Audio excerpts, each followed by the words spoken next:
Mary, and I'm here with Craig from the White Goose. I first came across Craig when he was a little boy, maybe 12, 13, Yep. full of life, full of energy, full of mischief, Yeah. a really big heart, a heart full of pain, but a heart full of passion. I am just so excited at how far he's come and what he's done so far, and we're going to find out a little bit more about that. Yeah. Craig and the White Goose, you are a guitarist and vocalist. That's right. And you had your first album released in October. Yeah. Tell us a wee bit about that. Yeah, we went into the studio in Clitheroe with 180 Media and recorded an album called Adam Cara, which is Gaelic for Soul Friend, and it came out just the end of October, start of November, and it's got, I think it's about 12 tracks on it, so just kind of tracks of every kind of nature. So you have some tracks that are filled with kind of raw emotion, raw pain, and just life experience, and where God was in the midst of that stuff. And then you have other tracks that talk about the celebration and the joy of life and stuff as well. So yeah, I mean, it was a really exciting project to be part of, and we had some, great times in the studio and fun times, and it was fun, and just seeing where it's going next is quite exciting. Why did you choose Soulmate as the title?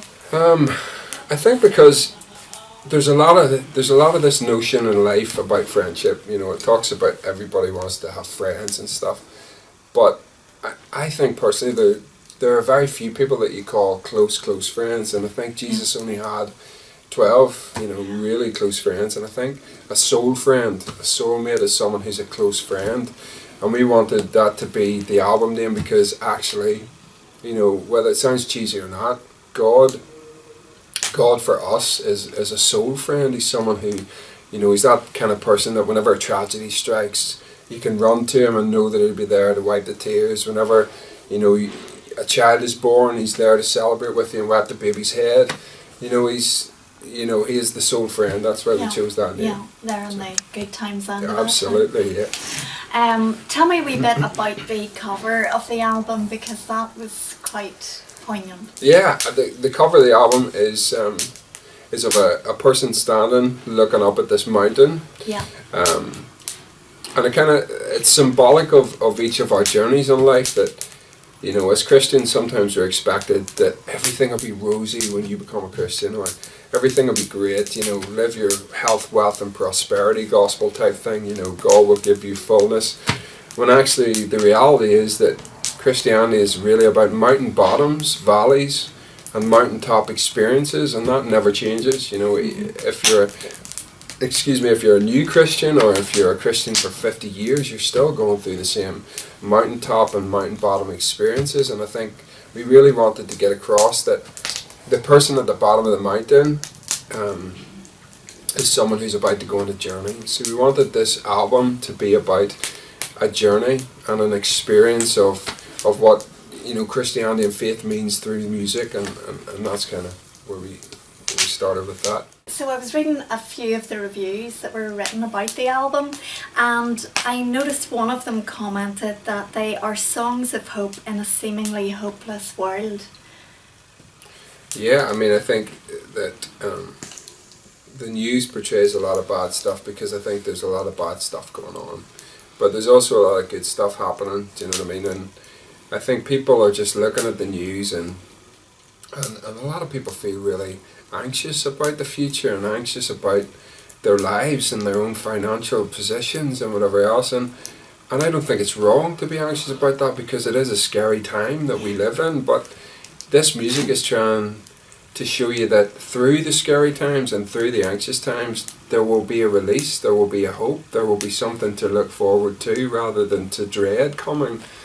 So I think it's really humbling to hear people writing stuff about our music like that, because we really do want to show people hope in a time when there doesn't seem to be much hope, and we hope that comes across in all of our songs, that it's not about staying in the valley, it's not about staying low and being down all the time. Yeah.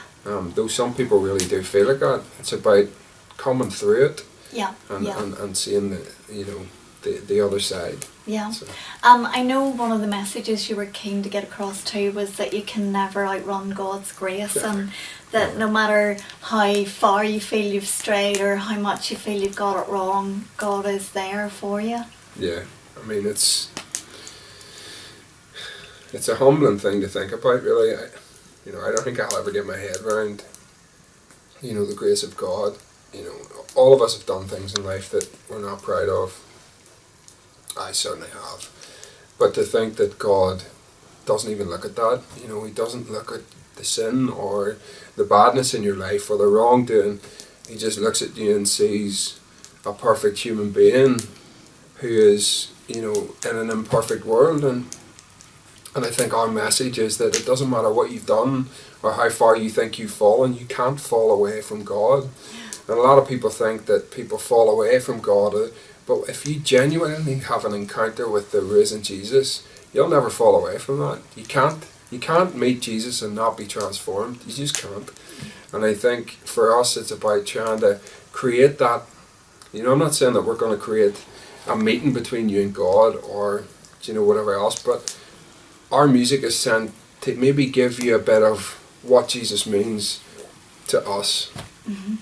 And how that grace has been there for us, Yeah. And certainly Dad and I, and our family, we've been through a lot of bereavement, a lot of pain, a lot of hurt, a lot of suffering, and we could have stayed down, we could have stayed beaten down. Yeah.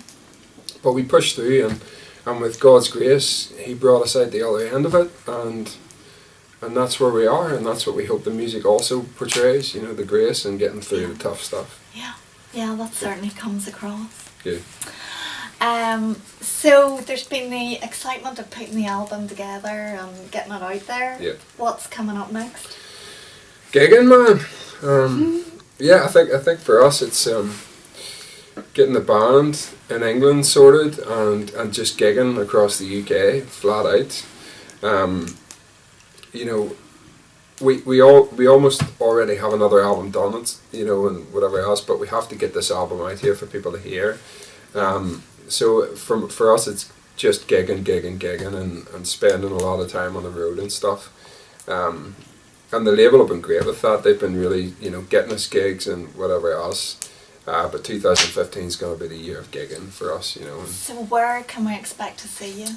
I think it'll be all over the place. It'll be in churches. It'll be in, pretty much like Sunday Night Live type arenas and all that kind of stuff.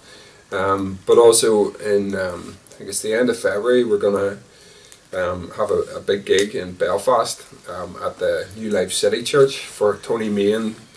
Tony Main's kind of church. He runs the Falls Road Community Church. And going to do a big fundraising gig for that, so I think that's going to be pretty big. We're going to have people coming from England and UCB. Robbie Frawley from UCB, who's also our label manager, he's going to be kind of narrating the night and stuff, so excellent. It's going to be good. So how, in the midst of all this, have you managed to find time to write the pieces for the new album? Oh man. It just seems to happen, Debbie. Yeah. I think sometimes you get this, Dad and I'll sit down and we start to write stuff, and sometimes you'll just be blocked. You've gone through every chord variation that most other songs in the rest of the world have gone through, and you're thinking, I'm just repeating another song, and you get really paranoid about playing the same song or playing the same kind of music or whatever else. Right. But then you just get this drop, and you play a different chord variation, and you think, well, that sounds really new and quite fresh. Well, it maybe isn't, but it sounds to us new and fresh. And it's a real process. We just sit down. Sometimes the songs will come in 1 hour, maybe 4 hours, and other times it'll take 6 months to a year to write one song. Okay. So it's a complete roller coaster. Is it yourself and your dad that do most of the writing? Yeah, or, it is. Okay. Dad writes a lot of stuff. There's times I would write lyrics as well with him, but the majority of the lyrics come from him. Yeah. And I think mainly that's because we walk so closely together that we both write. He writes. He's able to portray, how I feel, about certain situations. Okay. And where God is in that kind of stuff. So we're a partnership, complete partnership. And I would write the music and sit and kind of find the chord variations and the harmonies and the, you know, sometimes working out what the arrangement of the song, whatever else. So we do write together. We're a team and a partnership, and I think that just works really well because we've gone through the exact same experiences, maybe different. You know, losing my mum was a big one. Yeah. Losing family members, you know, really tough times, but we come at it from the same kind of place. So. Yeah. So it's the same experiences, but from slightly different perspectives, and you're just so in tune with each other. Yeah, we do. We haven't fallen out once about writing a song, and we've about 100 and something songs sitting there, and a lot of them don't make the cut. Do you know what I mean? But the ones that we do, you just get this real feeling of, wow, we've accomplished something there that we didn't think we could do. We've managed to get down and get out, you know, a message that's gonna give someone hope, or gonna, you know, we had we done an interview there on the radio about a couple of weeks ago, and we'd this lady email through, and it was quite powerful really, because she said that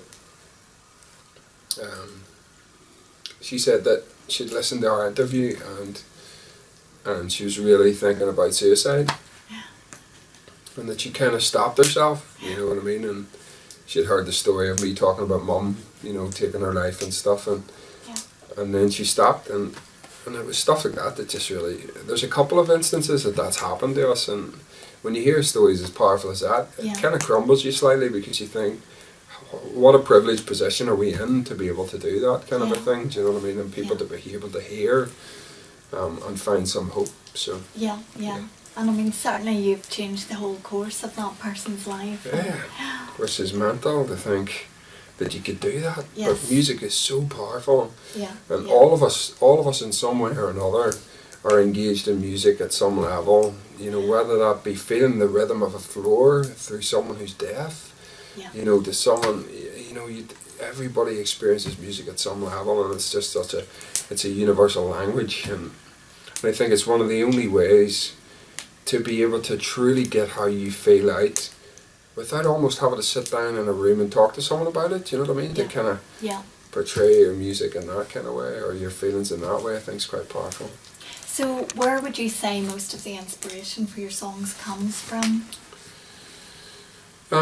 Genuinely life experience, really, and the highs and lows of, you know, I wrote Hold On, and, you know, Hold On is an extremely powerful song that came out of an extremely dark place, and most people don't want me to talk about the real story of how Hold On was written, because they're like, whoa, you know, when Christians hear this, they're not going to like it. But I was extremely drunk. I was, you know, I drank half a bottle of whiskey. I was in one of the darkest places that I've ever been in. And it was very much a case of, well, how can God be with you if you're doing something so sinful? Because I'd always been taught, you know, as a Christian, you can't drink, you can't get drunk, you can't do all this stuff. So here I was, as a Christian, supposedly thinking that things were supposed to go right, but in the darkest time of my life. So I had a, you know, big bottle of Jack Daniels and was completely stocious. So I'm in my living room, really down, everyone's going the wrong way, and I just hear this voice in my head saying, pick up your guitar. And I'm kind of going, no, I'm not picking up my guitar. And I kept hearing, you know, just lift your guitar and start to play. And I lifted it from 1 or 2 in the morning. I lifted the guitar, I couldn't even see the fretboard, and my fingers just went on to the riff. And I started to play this riff, and these lyrics just came like that. You know, when you feel so all alone, when you feel like you can't go on, when the wolves are closing in, and the people you love walk out your door, hold on. And I mean, those lyrics came straight away, straight like that. And then it got to the section where the building bridge was, hold on, don't let yourself go. And I could hear, almost like God was singing over me, don't let yourself go. And I was screaming this. Now my neighbours are, you know, Apparently I've been thinking, this guy's nuts. It's 2 in the morning, he's screaming, hold on, don't let yourself go. But that's where the song came out of, the realness of life, of being broken. And realising then, it was only then that I realised the grace of God. That why would God meet me in this so-called sinful nature and sit with me in the most broken time of my life, one of the most broken times? Because God's not supposed to be with someone that's sinful. He's supposed to then exit the building, wait outside until you've got rid of being drunk and whatever else. But actually what he did was come and sit with me in my drunkenness and hold me in it. And I never knew that God would do that. So that's when I learned about the grace of God, really. You know. And it's that kind of reality, I guess, that people relate to. Yeah, I think so. People just want to be honest with you. People don't want you to sugarcoat, life. They want to hear the rawness, because if you portray this picture that you're doing nothing wrong, then when people fall, they're going to keep on falling. That's right. And they've nowhere to turn. They've nowhere to turn. But if you can try and be real, and I'm not saying I was right, I'm not condoning what I was doing.